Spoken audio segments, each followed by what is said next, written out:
जैसा कि आपने जाना कि फोकल लेंथ और रेडियस ऑफ कर्वेचर के बीच जो रिलेशन है वो radius of curvature focal length की आधी होती है। इस फॉर्मूले से आप जानिए F is equal to R/2। अब हम डिस्कस करेंगे मिरर, जो स्फेरिकल मिरर आप पढ़ रहे हैं उसके अंदर इमेज जो फॉर्म होती है वो किस तरह से होती है। How will you form image in a plane mirror, but first of all we will discuss the rules for finding image formed by concave mirror. सबसे पहले हम ये जानना चाहेंगे कि कनकेव मिरर के अंदर जो इमेज हम बनाते हैं उसके कुछ रूल्स हैं। वो रूल क्या हैं, इमेज कैसे बनेगी, उससे पहले रूल जानना बहुत ज़रूरी है। तो मैं एक एक रूल आपको पढ़ करके बताऊंगा, उसके फिगर को भी आप देखेंगे।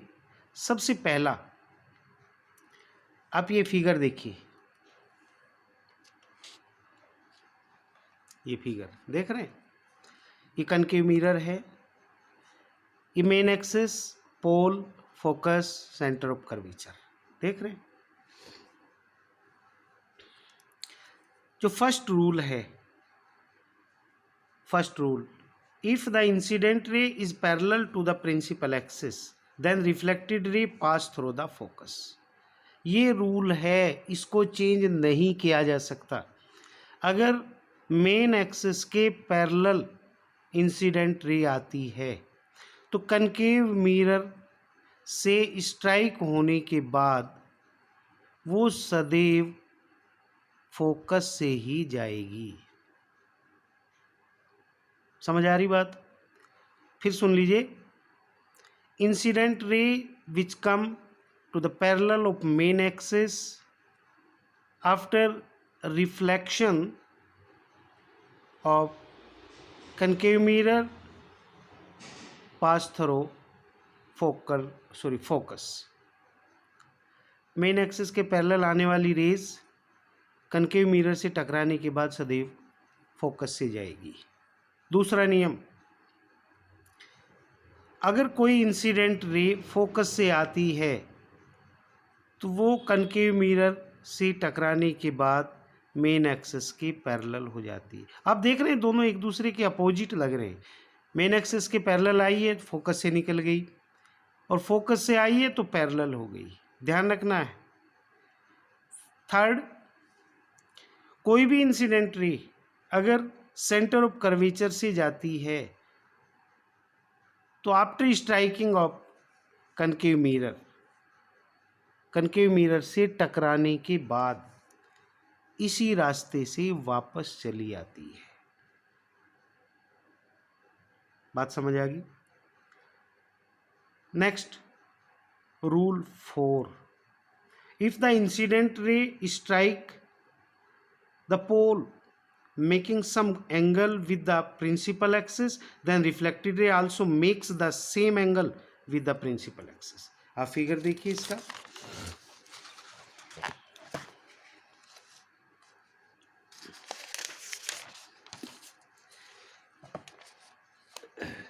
मैं फिगर बना करके आपको दिखा रहा हूं।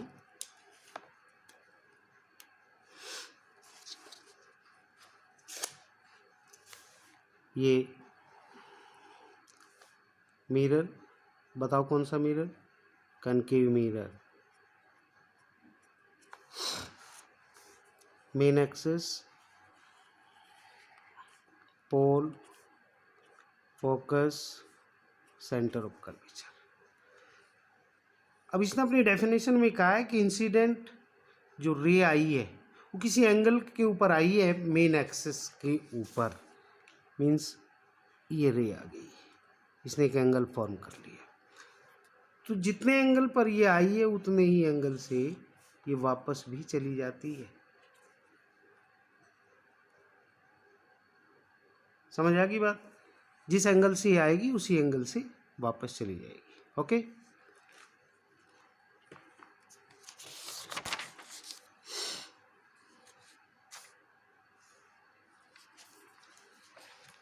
Image formation. सबसे पहले हमें ये देखना है कि किसी भी ऑब्जेक्ट को, किसी भी बॉडी को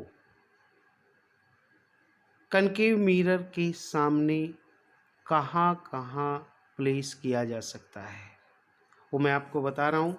आप ध्यान देंगे कौन कौन सी जगह के ऊपर हम इसे प्लेस कर सकते हैं। ये कनकेव मिरर,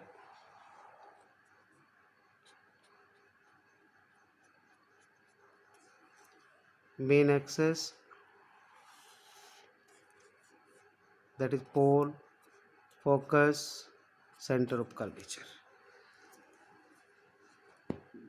सबसे पहला, object placed between pole and focus,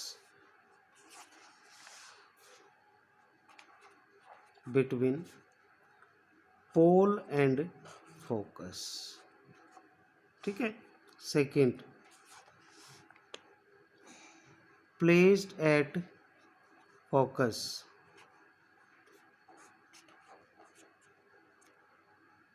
third, between focus and center of curvature, F and C,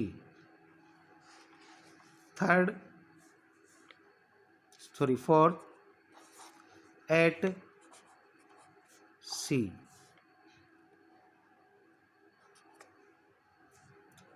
fifth, beyond C,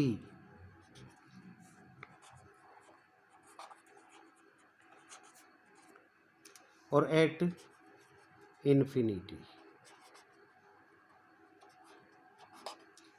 6,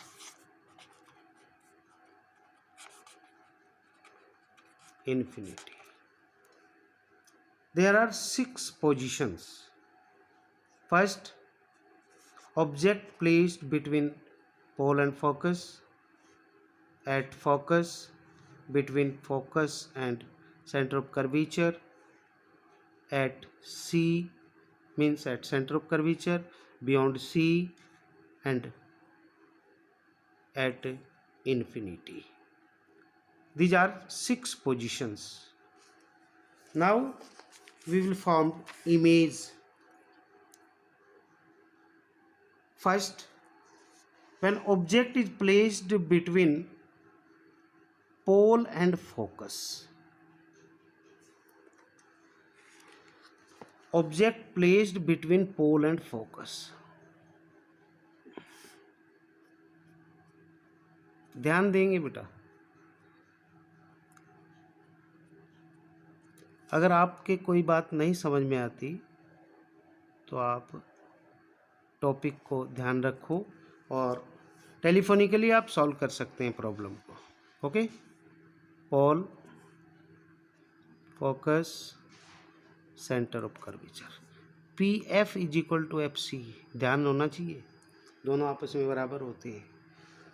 तो सबसे पहले हम ऑब्जेक्ट को कहाँ रखें, कौन सी पोजीशन है ये, बिटवीन पी एंड एफ। हमने बॉडी को यहाँ रख दिया, देख रहे हैं आप, बॉडी का नाम दे दिया ए बी।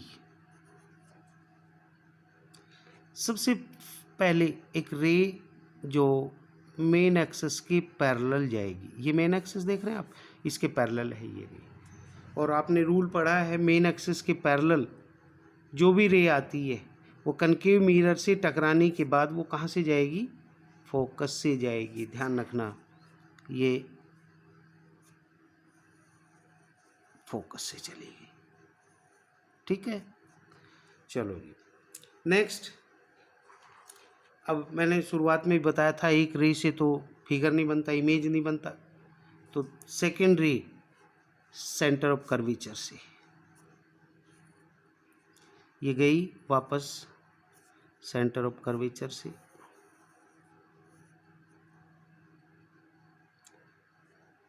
वापस चली गई। अब आप देख रहे हैं यहाँ तो गैप बढ़ रहा है, गैप बढ़ने का मतलब है कि ये आपस में कहीं भी इंटरसेक्ट नहीं करेंगी, मीट नहीं करेंगी, तो इनको हम पीछे बढ़ा देते हैं।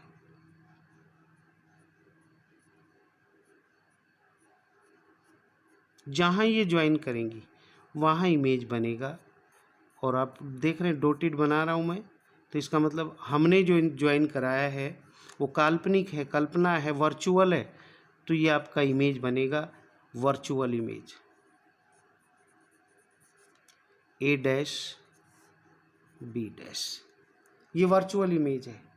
और कनकेव मिरर में केवल एक पोजीशन ऐसी है बॉडी की कि जिसमें वर्चुअल इमेज बनता है, जब ऑब्जेक्ट को, जब बॉडी को पोल और फोकस के बीच रखा जाता है। इसके अलावा कहीं भी रखेंगे आप, बाकी जो पोजीशंस मैंने बताई थी 6 पोजीशन में से बाकी 5 में कहीं भी आप रखें, उनकी रियल इमेज बनेगी। ध्यान रखना है केवल फर्स्ट केस में। फर्स्ट केस का मतलब जैसे मैंने पोजीशन के आधार पे आपको समझाया है, only in first case when object placed between pole and focus, then the image will be formed beyond the mirror, virtual, erect, सीधी। देख रहे हैं वर्चुअल है, इरेक्ट है।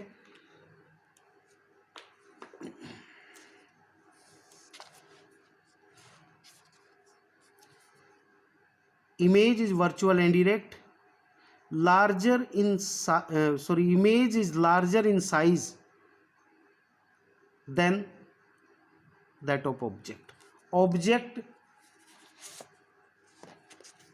से बड़ी बनेगी। ये जो ऑब्जेक्ट आप देख रहे हैं इससे लार्जर है। इमेज इज मैग्नीफाइड और एनलार्ज, एनलार्ज बड़ी, काफ़ी बड़ी, मैग्नीफाइड बड़ी हुई। This is only the case in which A virtual image is obtain in case of A concave mirror. केवल यही एक ऐसा केस है जिसमें वर्चुअल इमेज बनती है, बाकी सब में रियल इमेज बनती है। Okay, now in second case, आप सेकेंड केस में देखिए, ये कनकेव मिरर, ये ऑब्जेक्ट पैरेलल रे गई। आपको पता है कि पैरेलल जाएगी तो फोकस से निकलेगी, ये फोकस से निकाल दी, दूसरी रे सेंटर ऑफ कर्वेचर से, दोनों आपस में पैरेलल हो जाती है। और ये कहीं ना कहीं जाकर के इंटरसेक्ट करेंगी। इंटरसेक्ट करने का मतलब है कि रियल इमेज बनाएंगी। Then we say that when object placed at F, then the image will be formed real and inverted, real and inverted, और very large in size as compare to object size. Object size से बहुत बड़ा, means highly enlarged, highly magnified, बहुत बड़ा बनेगा। पता नहीं कहाँ जा कर के ज्वाइन करेंगे, आप समझ रहे हैं। पैरेलल हैं तो कहीं ना कहीं ज्वाइन जरूर करेंगे। This is the only case when image formed by a concave mirror is at infinity. Focus पर है तो इन्फिनिटी के ऊपर इसका इमेज बनेगा। नेक्स्ट,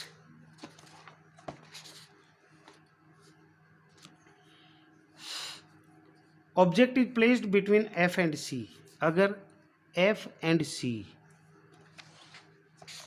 अगर आप एफ फोकस और सेंटर ऑफ कर्वेचर के बीच में इस ऑब्जेक्ट को रखते हैं, तो आप देख रहे हैं इंसिडेंट रे पैरेलल है इसके मेन एक्सिस के, तो ये फोकस से जाएगी, और दूसरी रे जो फोकस से जाएगी वो आपने रूल में पढ़ा है, फोकस से जाने वाली स्ट्राइक करने के बाद पैरेलल हो जाती है, ये पैरेलल हो गई। जहाँ ये दोनों आपस में इंटरसेक्ट करेंगी वहाँ इमेज बनेगा।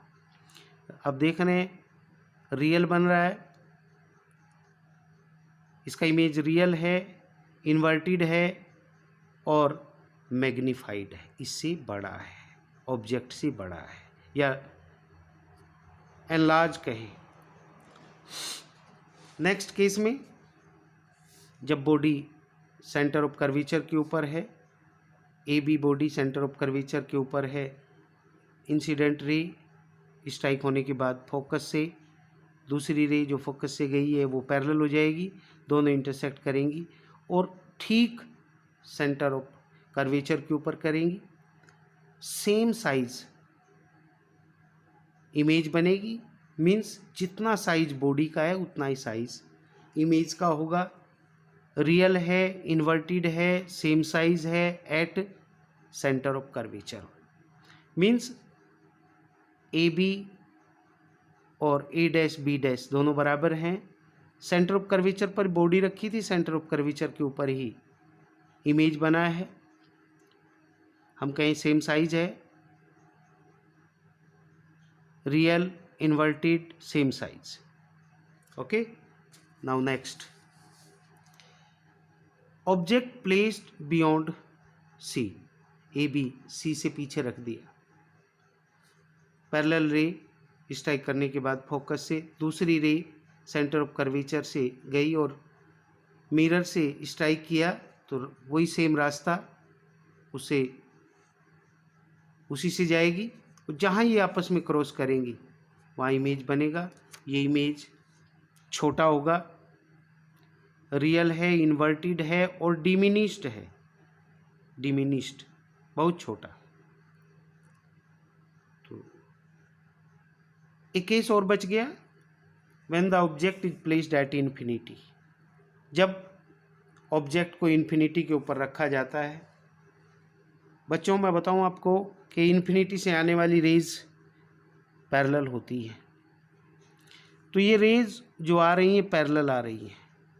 पैरेलल आई, स्ट्राइक किया, स्ट्राइक करने के बाद रिफ्लेक्ट हुई और ये जिस एंगल पर आई उसी एंगल पे रिफ्लेक्ट हो गई, दोनों आपस में ज्वाइन कर गई। जहाँ ये ज्वाइन करते हैं वहीं इमेज बनेगा और ये ज्वाइन करेंगे फोकस के ऊपर। तो इन्फिनिटी से आने वाली रेज जो इमेज फॉर्म करेंगी वो फोकस पर करेंगी, ध्यान रखना।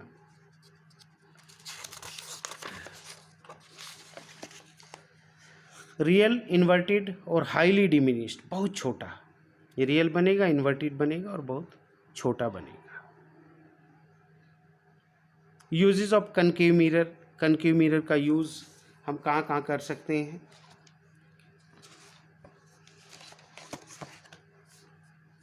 Concave mirror are used to concentrate sunlight to generate high temperature in solar furnace. Solar furnace के अंदर इसका इस्तेमाल हो सकता है। सेविंग मिरर के अंदर इसका इस्तेमाल हो सकता है कनकेव मिरर का।